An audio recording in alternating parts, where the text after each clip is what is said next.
حضرت ابن عباس فرماتے ہیں رضی اللہ تعالی عنہ، کنت خلف النبی یوما صلی اللہ علیہ وسلم، ایک دن میں حضور کے پیچھے تھا۔ اب پیچھے ہونے سے کیا مراد ہے؟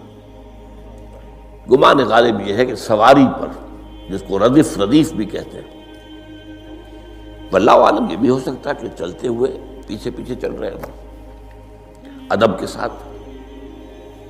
چچا زاد بھائی ہیں لیکن عمر میں تو بہت چھوٹے ہیں، نوجوان ہیں۔ اس کیفیت میں حضور نے اب ان سے خطاب کیا، یا غلام، اے نوجوان، اے لڑکے کہا، اے لڑکے، اعلمک کلمات، میں تمہیں تلقین کرتا ہوں چند کلمات۔ اب یہ ہے حضور کا طریقہ تربیت و تعلیم و تزکیہ۔ وہاں کوئی مدرسے نہیں تھے، وہاں کوئی درس کی محفلیں تو نہیں ہوتی تھی، محفل تو ایک ہی ہوتی تھی ہفتے میں، اور وہ جمعے کا اجتماع ہے۔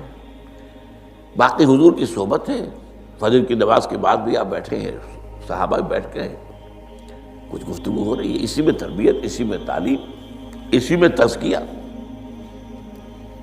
وہ علیحدہ ذکر کے حلقے جو ہے وہ ضربے مارنے کے لیے، یہ تو نہیں تھے، یہ تو بات کی ایجاد ہے، میں تو سب مانتے ہیں کہ یہ بات کی ایجاد ہے، یہ مصنوع چیزیں نہیں۔ بہرحال حضور نے اے لڑکے یا اے بیٹے، جو بھی آپ اس کا ترجمہ کریں، میں تمہیں چند باتیں سکھاتا ہوں۔ مطلب کیا ہے؟ وَعَلِّمُكَ کلمات، توجہ سے سنو، غور سے سنو، حفظ جان بنا لو۔ احفظ اللہ یحفظک، پہلا کلمہ، اللہ کی حفاظت کرو وہ تمہاری حفاظت کرے گا۔ اب اس سے مراد کیا ہے؟ عام طور پر سمجھا گیا ہے کہ اللہ کے احکام کی حفاظت کرو، کوئی حکم ٹوٹنے نہ پائے، وہ تمہاری حفاظت کرے گا۔ اور ایک مفہوم یہ بھی ہو سکتا ہے، اللہ کو اپنے دل میں محفوظ رکھو، اس کی یاد سے اس دل کو، اس خانہ قلب کو خالی نہ ہونے دو، مستحضر رکھو اللہ کو اپنے دل میں، تو اللہ تمہاری حفاظت کرے گا، اللہ تمہیں یاد رکھے گا۔ اور حدیث قدسی میں یہ الفاظ آئے، میرا بندہ جب مجھے اپنے دل میں یاد کرتا ہے، میں بھی اسے اپنے دل میں یاد کرتا ہوں۔ جب میرا بندہ کسی محفل میں میرا ذکر کرتا ہے، میں اس سے کہیں بہتر محفل میں اس کا ذکر کرتا ہوں۔ اللہ کی محفل تو ملائے اعلیٰ کی ہے، ملائکہ مقربین کی ہے۔ وہ جو امیر خسرو کا شعر ہے، وہ پتہ نہیں کس کیفیت میں انہوں نے کہا ہے، خدا خود میر محفل بود اندر لامکاں خسرو، محمد شمع محفل بود شب جائے کہ من بودم۔ اے خسرو، رات میں جہاں تھا، وہ رات کوئی کیفیت تھی جو گزری ہے، وہ ایک لامکاں کی محفل تھی۔ اب مکان نہیں ہے، لامکاں ہے، مادی نہیں ہے وہ۔ اس کی محفل میں میر محفل اللہ تھا، اور شمع محفل محمد تھے صلی اللہ علیہ وسلم۔ خدا خود میر محفل بود اندر لامکاں خسرو، محمد شمع محفل بود شب جائے کہ من بودم۔ بہرحال اللہ کو تم اپنے دل میں مستحضر رکھو، اللہ تعالیٰ تمہیں بھی یاد رکھے گا۔ دوبارہ فرمایا، احفظ اللہ تجدہ امامک تجاہک، اللہ کو یاد رکھو تو اپنے سامنے موجود پاؤ گے، جب چاہو دعا کرو۔ وہ جو بات کہا ہے کہ دل میں ہے، جب چاہو مخاطب ہو جاؤ۔ دل کے آئینے میں ہے تصویر یار، جب ذرا گردن جھکائی دیکھ لی، کہیں دور تو نہیں، نحن اقرب الیہ من حبل الورید۔ تمہارے دل میں اللہ ہے تو کہاں جا رہے ہو اس کو ڈھونڈنے کے لیے؟ اپنے دل میں۔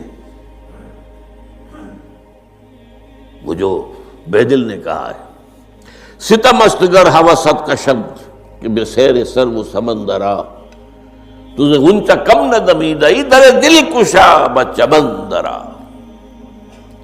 بڑے ستم کی بات ہے کہ تمہارا دل کہتا ہے چلو ذرا باغیچے میں چلو، پھولوں کی سیر کرو، یہ گلاب کا پھول ہے، یہ موتیا ہے، یہ سیر، ستم است، بڑے ستم کی بات ہے، کیوں یہ ستم، کیا ہو گیا اس میں؟ ستم است گر ہوست کشد، تمہاری خواہش تمہیں کھینچتی ہے کہ بے سیر سرو و سمندرا، سرو و سمن، ذرا ان کی سیر کرنے کے لیے آؤ، تجھے غنچہ کم نظر، تو خود ایک غنچہ ہے، تو خود ایک پھول ہے، اللہ کا بنایا ہوا اشرف المخلوقات، وہ اشرف المخلوقات سے بڑا کوئی پھول ہو سکتا ہے؟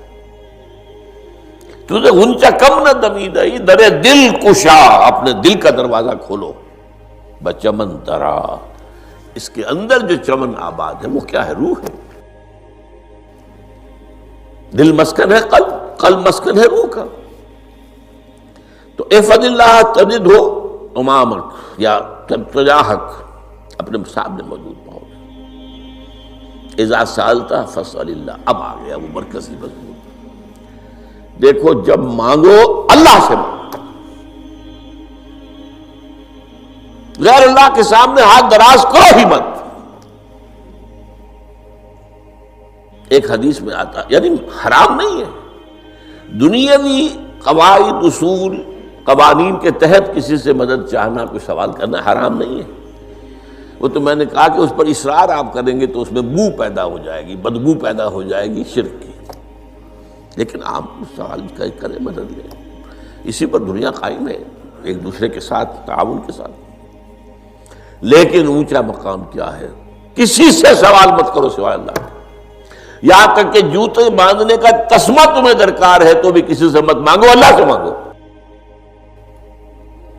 کیا پتہ اللہ کس کے دل میں ڈال دے اور وہ آ کے تمہیں تسمہ پیش کر دے، ہوتا ہے ایسا، بسا اوقات ہوتا ہے، جو اللہ کے ساتھ لو لگا کر رکھنے والے ہیں ان کے تو ایسے واقعات ہوتے ہیں کہ دل میں ایک بات آئی اور اس کے بعد وہی بات جو ہے وہ کوئی شخص آ گیا، اس نے وہ بات پوری کر دی، کیونکہ لوگوں کے دل جو ہے وہ تو اللہ کے دو انگلیوں کے مابین جسے چاہتا پھیر دیتا، کیا پتہ اللہ کسی فرشتے کو انسانی شکل میں بھیج دے، آتا ہے فرشتہ، آتا ہے انسانی شکل میں، آتا ہے آپ کی تکلیف کو رفع کر دے، آپ کی ضرورت کو پورا کر دے، اسی سے مانگو، کسی اور سے مانگو۔